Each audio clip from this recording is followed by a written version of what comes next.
Welcome to the Genius Factory. Enjoy the video. You begin by taking inventory and deciding structure. This saves hours later. Create libraries by team or project so permissions stay simple. Add only necessary metadata fields like document type and client ID to filter quickly.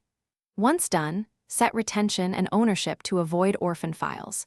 Make one sample folder and upload a few representative documents to validate views and filters. You will see how tagging beats nested folders. This approach lets you scale without constantly moving files. You now migrate files in controlled batches to avoid downtime and confusion. Use a migration tool or OneDrive sync for large sets and validate each batch against your inventory. Once files are in, apply metadata consistently with bulk edit or content types so filtering and searches work instantly.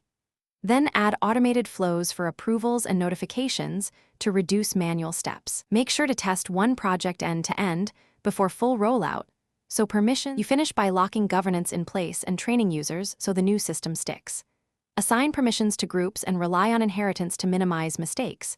Review settings monthly. Provide short guides and a live demo, then record that session for new hires. If something breaks, first check indexed fields and view filters, then verify permission inheritance and versioning settings. Finally, run a quick search test to confirm metadata and retention rules work. This pinpoints misconfigurations fast. Thanks for watching. If you found this helpful, don't forget to like and subscribe.